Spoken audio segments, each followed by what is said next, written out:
म्हणजे 28 जानेवारीला जी दुर्दैवी घटना घडली, ज्याच्यामध्ये या राज्याचे मोठे नेते आदरणीय अजितदादा, अजित काका यांचा दुर्दैवी मृत्यू त्या ठिकाणी झाला, त्या विषयामध्ये ज्या शंका माझ्या मनामध्ये, या महाराष्ट्राच्या लोकांच्या मनामध्ये आहे, त्या सर्व शंका मी मुख्यमंत्री साहेबांसमोर बोलून दाखवल्या व त्या बाबतीतलं पत्र, त्याच्याचबरोबर प्रेस कॉन्फरन्सच्या मदतीने जी काय माहिती मी मीडियासमोर मांडली, लोकांसमोर मांडली, जी आमच्या सोर्सेसच्या माध्यमातून गोळा केली, ती सर्व माहिती मुख्यमंत्री साहेबांना एक डॉकेट करून तिथं मी दिलेली आहे।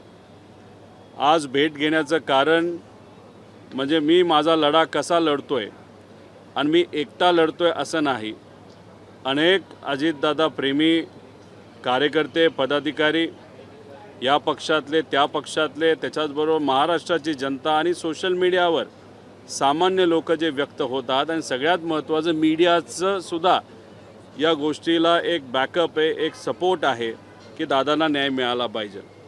त्यामुळे सगळे रिसर्च पेपर आणि जे काही माहिती माझ्याकडे आलेली आहे, ती पूर्ण माहिती त्यांना तिथं मी दिलेली, आणि त्यांना विनंती केलेली आहे की महाराष्ट्र एक मोठं राज्य आणि त्याचे मुख्यमंत्री हे फार मोठे नेते त्या ठिकाणी असतात, आणि देशामध्ये सुद्धा त्यांचीच सरकार असल्यामुळे आपण सुद्धा होम मिनिस्टर साहेब असतील, प्रधानमंत्री साहेब असतील, आणि जे योग्य असे जे कोणी तिथं असणारे मंत्री नेते आहेत, त्यांच्याशी थोडासा पाठपुरावा करून याच्यामध्ये पारदर्शकता या एन्क्वायरीमध्ये यावी, यासाठी प्रयत्न करावे, आणि त्यासाठी त्यांनी सकारात्मक भूमिका त्या ठिकाणी व्यक्त केली। माझ्याकडनं काही अजून डॉक्युमेंट आणि काही पत्र त्यांनी मागितलेले आहेत, जे डॉक्युमेंट आणि पत्र घेऊन ते नक्कीच उद्या जाऊन या देशाचे जे गृहमंत्री आहेत त्यांच्यापुढं ते मांडतील असं त्यांनी त्या ठिकाणी सांगितलेलं आहे। त्याच्याचबरोबर मी अजून एक विनंती ही मुख्यमंत्री साहेबांना केलेली आहे, ती म्हणजे अजितदादा ज्या बंगल्यामध्ये गेले 20-22 वर्ष राहत होते, म्हणजे देवगिरी बंगला, तिथं दादांचं एक स्मारक असावं। महाराष्ट्रातून जे काही लोक मुंबईमध्ये येतील, विधान भवन बघतील, मंत्रालय बघतील, आणि त्याच्याचबरोबर दादा प्रेमी असल्यामुळे दादांचं एक स्मारक हे देवगिरी बंगल्यावर असावं अशी विनंती त्या ठिकाणी मी केली। त्याच्याचबरोबर विधिमंडळाच्या आवारात अजितदादांचं एक स्मारक असावं याबद्दलची घोषणापेक्षा एक इच्छा ही विधानसभेचे जे अध्यक्ष आहेत त्यांनी तिथं केली, ती खूप चांगली विनंती आहे, नाहीतर चांगली इच्छा आहे। त्याला पाठबळ देत आपण सुद्धा त्या स्मारकाला या विधिमंडळामध्ये त्या ठिकाणी तिथं परवानगी द्यावी, नाहीतर त्याला निधी द्यावा, नाहीतर त्याच्यासाठी पाठपुरावा करावा अशी विनंती केली। बारामती विमानतळाला अत्याधुनिक करण्यासाठी नाईट लँडिंग व्हावी यासाठी मोठ्या प्रमाणात फंड हा दादांनी मंजूर केला होता, आणि मग आता तो फंड तिथं देऊन ते अत्याधुनिक ते विमानतळ करून नाईट लँडिंगची त्याला परवानगी देऊन त्या विमानतळाचं नाव हे अजितदादांच्या नावाने ठेवावं अशी विनंती तिथं आम्ही केली। त्याच्याचबरोबर पुणे रिंग रोड, ज्याचा जरी दादांनी सुद्धा मोठ्या प्रमाणात पाठपुरावा केला होता, आणि त्या रिंग रोडचा फायदा हा पुण्यातल्या व महाराष्ट्रातल्या अनेक लोकांना त्या ठिकाणी होऊ शकतो, त्यामुळे पुणे रिंग रोडचं नावसुद्धा दादांच्या नावाने असावं अशी विनंती तिथं केलेली आहे। तळेगाव, चाकण, शिक्रापूर जो एलिव्हेटेड रस्ता आहे त्यालासुद्धा दादांचं नाव द्यावं, कारण का पुणे या जिल्ह्याचे अनेक वर्ष आणि अनेक वेळा पालकमंत्री जर कोण राहिलेले आहेत ते अजितदादा त्या ठिकाणी राहिलेले आहेत, आणि या सगळ्या इन्फ्रास्ट्रक्चरसाठी त्यांनी तिथं पाठपुरावा केला होता।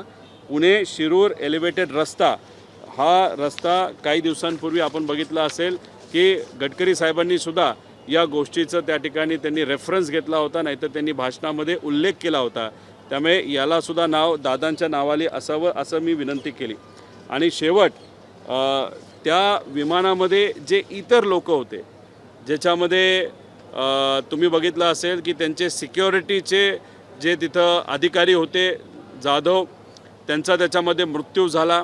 त्यांच्या पत्नी या ठाणे महानगरपालिकेमध्ये कॉन्ट्रॅक्टवर आहेत, त्यांना परमनंट करता यावं अशी विनंती तिथं केली। त्यांच्या मुलांची शिक्षणाची जबाबदारी आम्ही घेतली आहे, पण एखाद्या महानगरपालिकेमध्ये एखाद्या व्यक्तीला परमनंट करायचं असेल तर CMचं एक वजन त्याच्या पाठीमागे असेल तर नक्कीच त्याचा फायदा तिथं लगेच नियुक्ती देण्यासाठी होऊ शकतो.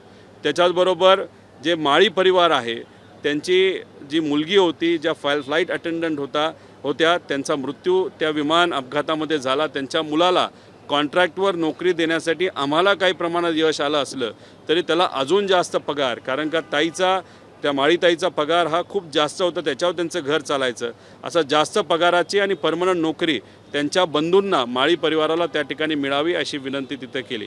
त्याच्याबरोबर को पायलट ज्या पाठक होत्या यांची एक व्यक्तिगत इच्छा आहे, ती मला इथं बोलून दाखवता येणार नाही, पण दिल्ली सरकारशी बोलून, तिथं असलेल्या मुख्यमंत्र्यांशी बोलून त्या पाठक परिवाराची ती इच्छा तिथं पूर्ण होऊ शकते आणि त्यासाठी सुद्धा पाठपुरावा तिथं आपण करावा अशी विनंती आम्ही या ठिकाणी मुख्यमंत्री साहेबांना तिथं केलेली आहे आणि पारदर्शक पद्धतीने ही एन्क्वायरी व्हावी असंही तिथं मी बोललेलो आहे. त्याच्याचबरोबर शेवटचा आणि महत्त्वाचा मुद्दा एफ आय आरबद्दल मी मुख्यमंत्री साहेबांची आणि होम मिनिस्टर साहेब देवेंद्र फडणवीस साहेबांशी तिथं बोलल्यानंतर त्यांनी त्याच्यावर खूप डिटेलमध्ये आमची चर्चा झाली. चर्चा झाल्यानंतर त्यांनी मला सांगितलं की जे या विभागाचे प्रमुख अधिकारी आहेत त्यांच्याकडनं काही टेक्निकल गोष्टी मी समजून घेऊन त्याच्या बाबतीत नक्कीच काय आपल्याला करता येईल याच्यासाठी मी प्रयत्न करेल असा शब्द हा मुख्यमंत्री साहेबांनी इथं आम्हाला दिलेला आहे, मला दिलेला आहे. त्यामुळे मी अशी आशा करतो की या बाबतीत पारदर्शक कुठेतरी एन्क्वायरी तिथं व्हावी. त्याच्याचबरोबर DGCAबद्दल मला शंका आहेत. तिथं असणारे काही अधिकारी आणि VSR या कंपनीचं लागेबंद असल्यामुळे VSRला वाचवण्याचा प्रयत्न हा तिथं कुठंतरी हा DGCAच्या अधिकाऱ्यांकडनं होऊ शकतो. तिथले मंत्री, त्यांचा प्रभाव, त्या मंत्रींचे नेते, त्यांचं VSRचं नातं, या सगळ्या गोष्टींबद्दल मी त्यांना तिथं सांगितलेलं आहे.